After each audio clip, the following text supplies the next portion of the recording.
26 matchs sans défaite pour le Sénégal. Au fait, les gars, je sais pas si vous vous rendez compte, hein. 26 matchs sans défaite. Et actuellement, c'est le record mondial, les gars. Donc, ça fait 26 matchs que le Sénégal n'a pas perdu. Non, les gars, c'est incroyable. C'est vraiment incroyable, les gars. Je sais pas si on se rend compte, hein, les gars. 26 matchs, hein. 1, 2, 3, 4, 5, 6. Non, les gars, c'est trop. Voilà, même pour arriver à 26, là, c'est trop. Non, les gars, c'est vraiment incroyable. Voilà. Plusieurs personnes attendaient à ce qu'ils puissent perdre face à l'Angleterre. Ils ont battu l'Angleterre. Le Brésil, ils ont battu le Brésil. Nous aussi, la RDC. Voilà. Ils nous ont fait une remontada. Et 26 matchs sans défaite, les gars, c'est incroyable, les frères. Je sais pas si vous vous rendez compte, hein. 26 matchs sans défaite. Non, les Sénégalais sont juste trop forts, les gars. C'est incroyable. C'est vraiment incroyable. Wesh. 26 matchs sans défaite, les gars. Non. Mais qui va les arrêter? 26 matchs sans défaite pour le Sénégal. Personne ne fait mieux dans le monde actuellement. On va faire que de le répéter parce que c'est jamais assez. Sans surprise, ils se sont imposés sur le dernier match d'éliminatoire à la Coupe du Monde.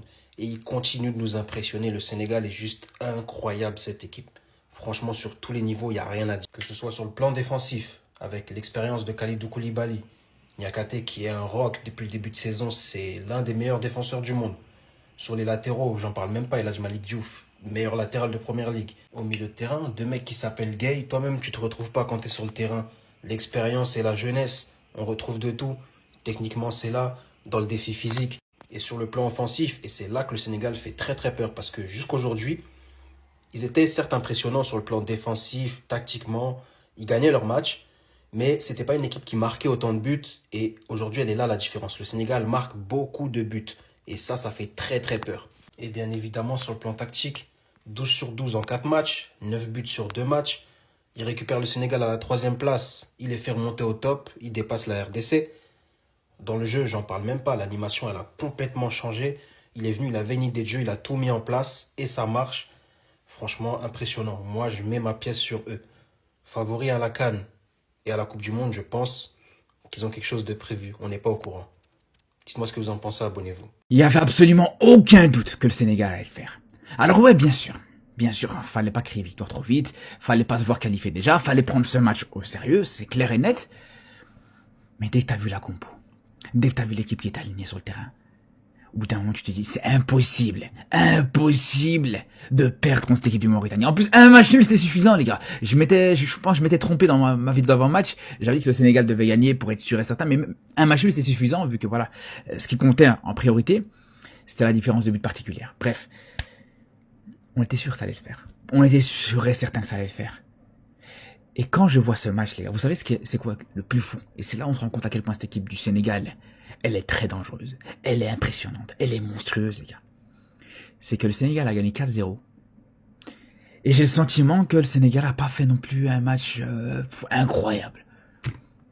Et j'ai le sentiment que le Sénégal a joué avec une certaine réserve. Que le Sénégal aurait pu faire mieux. Je vous le dis les gars, je vous le dis les frères, le Sénégal peut faire largement mieux les gars. Dans le jeu, le Sénégal peut faire largement mieux que ce qu'on a pu voir aujourd'hui.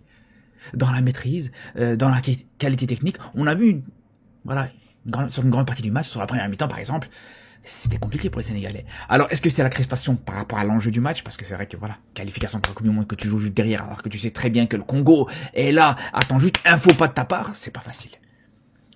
Est-ce que c'est aussi à cause du fait que Edouard Mendy est blessé? Quand tu sais que t'as ton gardien numéro 1 qui est forfait, c'est sûr que mentalement c'est toujours plus compliqué. Est-ce que c'est aussi par rapport au fait qu'il y avait le chef d'État en tribune?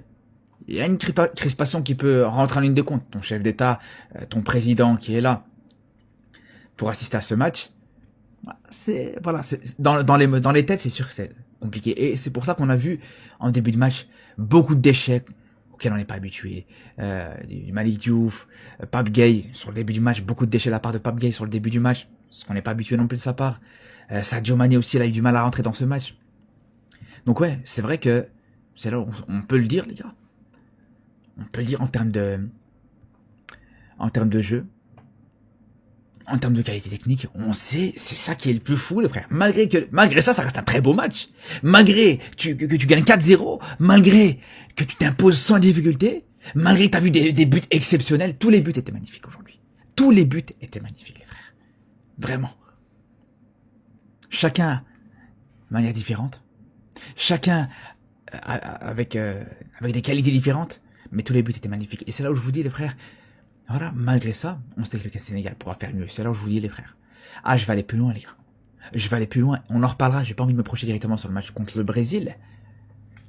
Je vais vous dire une chose, les frères. Je vais vous dire une chose, les gars.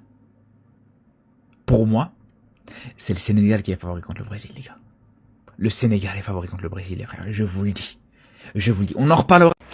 Les Africains, est-ce que vous remarquez ce que moi là je suis en train de remarquer? Je sais pas si l'Afrique est en train de remarquer cela. On a la chance de ramener la Coupe du Monde chez nous avec cette équipe. Je suis pas sénégalais, hein. Je l'ai dit. Je suis pas sénégalais. Mais quand je regarde cette équipe, oh, ils ont la possibilité. Ils ont la possibilité de nous ramener la Coupe du Monde en Afrique. Ils ont ça. Parce que quand tu regardes, non, ils ont une très belle équipe là. Tu peux pas imaginer. Surtout cet homme. Non, c'est le Messi. Je vous dis, c'est le Messi africain. Parce que qui a vu le but qu'il a marqué? Donc il prend la balle et là il s'est dit que je vais aller marquer. Et voilà. Il part marquer son but. Donc il fait les choses comme Messi. Quand Messi prend la balle, il s'est dit que je pars marquer. Il le fait. Et là, lui, il fait la même chose, les gars. Non, félicitations. Félicitations aux Sénégalais. Nous vous souhaitons bonne chance et nous espérons que vous allez atteindre la finale. Bonne chance à vous. Je vous avais dit que le Sénégal était la meilleure nation africaine en termes de football. Et il y avait peut-être certains qui ne m'ont pas cru. Et aujourd'hui, vous avez allumé la télé, vous avez vu. Que ce soit même individuellement ou collectivement, ils sont juste trop forts. Quand il n'y a pas Ismaïla Assar à droite qui répond présent, c'est le meilleur dribbleur africain qui répond présent, Iliman Ndiaye. Je vous remets dans le contexte. Le Sénégal qui mène déjà au score, Iliman Ndiaye qui a les ballons juste à proximité de la surface de réparation. Combien de joueurs sur lui? 5 joueurs. Qu'est-ce qu'il fait? Il élimine déjà 2. Il en reste 2 devant lui et un autre à sa droite. Il pousse les ballons plus rapides que les défenseurs. Et en ce moment-là, les gens pensaient qu'on allait l'arracher les ballons. C'est faux. Devant le gardien, tir à ras de terre. Les gardiens ne pouvaient rien y faire. But au fond de filet. Ce type de but qu'on marque sur FIFA, lui, il les met sur les terrains. Iliman Ndiaye est un joueur très très constant, surtout pour sa nation. Il peut enchaîner des matchs en étant qu'il est régulier. Et s'il n'est pas décisif, il vous prend un match digne de Lionel Messi. Parce qu'aujourd'hui, ce n'était pas Iliman Ndiaye, mais c'était Lionel Messi.